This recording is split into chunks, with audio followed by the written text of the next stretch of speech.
सबसे ज्यादा धंधा आपको अगर कहीं से मिला है, पैसा कमाई हुई है, वो चाइना से हुई है? नहीं नहीं नहीं, इंडिया से हुई है। मेरी सबसे ज्यादा कमाई इंडिया से हुई है।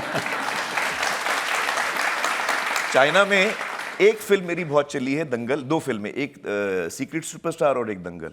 लेकिन मेरी कमाई तो यहीं से भाई। चाइना में बहुत बड़ा स्टार आपको माना जाता है। है। जी जी, वो मेरी फिल्मों को बहुत पसंद करते हैं जी। आप तो चाइनीज जैसे दिखते भी नहीं हैं। आजकल लोग पूछ रहे हैं कि भाई टर्की दुश्मन वहां ये गए थे, चाइना ने पाकिस्तान से सपोर्ट किया, ये चाइना में ही बड़े स्टार हैं। अब मैं क्या करूं? उस वक्त जब दंगल लगी थी, सीक्रेट सुपरस्टार लगी थी, तब तक तो हमारी कोई तकलीफ भी नहीं थी चाइना के साथ। चाइना के साथ हमारी दोस्ती थी। और चाइनीज गवर्नमेंट ने आपको अवार्ड दिया, नेशनल ट्रेजर ऑफ इंडिया। हाँ, उन्होंने मुझे अवार्ड दिया है, नेशनल ट्रेजर ऑफ इंडिया। लेकिन आप ये सोचिए, उन्होंने ये नहीं कहा नेशनल ट्रेजर ऑफ चाइना, उन्होंने कहा नेशनल ट्रेजर ऑफ इंडिया।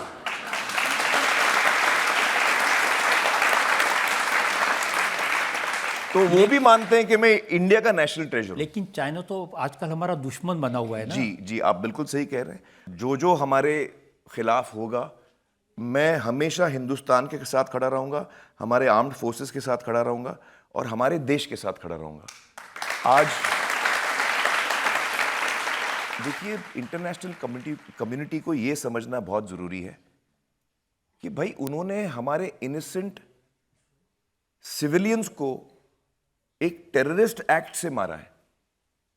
ये पूरी दुनिया को समझना चाहिए कि पहल उन्होंने की है।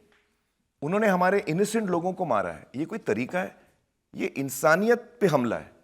उनको तो शर्म आनी चाहिए कि उन्होंने ऐसा किया। कोई भी मजहब ये नहीं कहता कि आप इनोसेंट लोगों को मारो। और ये टेररिस्ट जो कर रहे हैं, मैं उनको इस्लामिक मानता ही नहीं हूं। मैं तो उनको मुसलमान नहीं मानता हूं, क्योंकि इस्लाम में लिखा है कि आप जब किसी को भी, आप किसी भी इनोसेंट आदमी को नहीं मार सकते। आप औरतों पे हाथ नहीं उठा सकते, आप बच्चों पे हाथ नहीं उठा सकते। ये सारी चीजें हमारे मजहब में है, इस्लाम में है। तो ये जो कर रहे हैं वो मजहब के खिलाफ जा रहे हैं, गलत कर रहे हैं वो। जनता में से एक जो सवाल हम ले सकते हैं, हाल ही में ऑपरेशन सिंदूर हुआ था और हमारे इंडियन एयरफोर्स ने लाइक वी सेड कि पाकिस्तान के टेररिस्ट बेस्ड कैंप्स उड़ा दिए थे। हाँ। एंड इसमें सर हमें बहुत गर्व फील हुआ था। बिल्कुल। बट उस टाइम आपको क्या महसूस हुआ, आपने क्या फील किया? मुझे वही फील हुआ जो आपको फील हुआ। आपको मुझे बड़ा गर्व है हमारी सेना पर, हमारे आर्म्ड फोर्सेस पर मुझे बड़ा गर्व है। तो आपको नहीं लगता कि वहां जाके बॉर्डर पर उनकी हौसला अफजाई करनी चाहिए?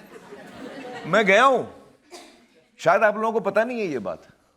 जब कारगिल का युद्ध हुआ था और हम जीते थे कारगिल का युद्ध, तो मैं इकलौता इंसान था जो, मुझे याद है, मुझे नहीं पता और कोई गया कि नहीं।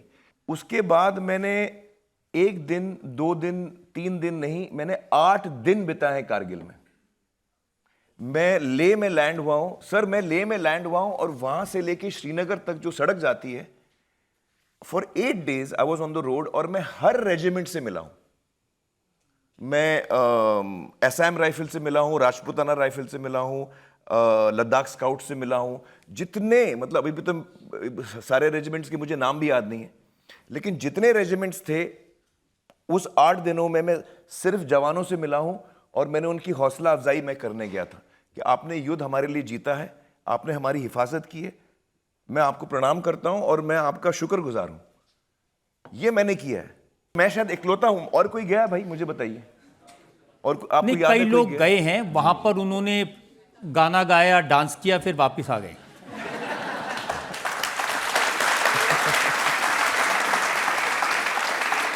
लेकिन जब आप गए थे तब की मुझे शिकायत याद है। जी, मुझे कहा गया कि आप ऑफिसर से नहीं मिले।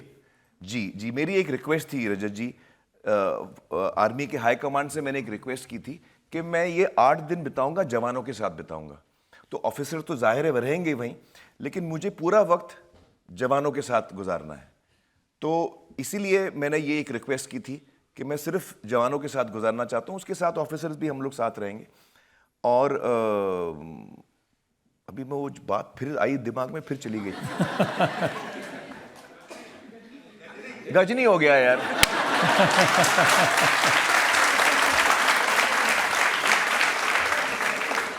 चलिए वो बात मुझे आएगी दोबारा, 8 लेकिन दिन आप रहे, जी, मैं जवानों 8 के दिन साथ रहा। रहे, हाँ। और कारगिल के अलग हाँ मुझे याद है मुझे याद है।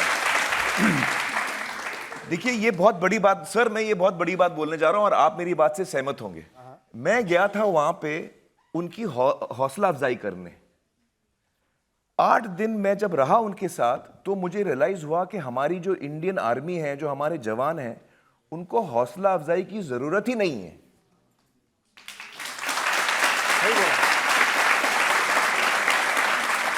वो इतने मुश्किल टेरेन में रहते हैं, इतने मुश्किल टेरेन में उनका काम है, और उस मुश्किल टेरेन में वो हमारा डिफेंस करते हैं। लेकिन उनका जो हौसला है वो इतना कमाल का है, उनके चेहरे पे मुस्कुराहट है, बिल्कुल वो एकदम कॉन्फिडेंट है और एकदम खुश हैं। तो उनका जो मोराल, मुझे लगा मैं मोराल बूस्ट करने जा रहा हूं, नहीं, उन्होंने मेरा मोराल बूस्ट किया। Am I right, sir? आप बिल्कुल सही कह रहे हैं, हाँ। क्योंकि जो देशभक्ति है वो दिल से होती है, बिल्कुल दिमाग से नहीं होती है। और आपका जो ऑडियंस कनेक्ट है जी, वो दिल से होता है, दिमाग से नहीं होता। बिल्कुल बिल्कुल। अब इससे बड़ा किसी को देशभक्ति का क्या प्रूफ चाहिए कि एक इंसान का 140 करोड़ लोगों से दिल का कनेक्ट। और वहां में 8 दिन में था, और मुझे इतना अच्छा लगा। मैं उनके साथ, मैंने खाना खाया, मैं उनके साथ बैठा, मैं उनकी जिंदगी के बारे में पूछा। एक तो मैं एकदम बॉर्डर पे बंकर में मैंने रात बिताई है। छः या 8 वहाँ पे सोल्जर्स थे, तो मैंने रात भर वहाँ बॉर्डर पे एक बंकर में मैंने रात बिताई है। आई डोंट थिंक किसी ने ऐसा किया। अब क्या है ये आप पूछ रहे हैं रजत जी, तो मैं जवाब दे रहा हूं। लेकिन क्या अच्छा लगता है कि मैं जगह जाके बोलूं कि भाई मैंने ये किया, मैंने वो किया? मेरा वो नेचर ही नहीं है। मैं अपने दुनिया में रहता हूं, मैं काम करता हूं, मैं बोलता नहीं हूं। तो लेकिन आप अब सवाल पूछ रहे हैं तो मैं बोल रहा हूं, और ये अच्छा हुआ आप ये सवाल पूछ रहे हैं, तो ये सारी चीजें निकल के बाहर आ रही हैं। मुझे भी याद आ रहा है। मुझे तो आदत सी हुई है सवाल पूछने की। नहीं, और बड़े अच्छे सवाल पूछते हैं आप। मुझे आपका शो बड़ा पसंद है, बड़ा मजा आता है।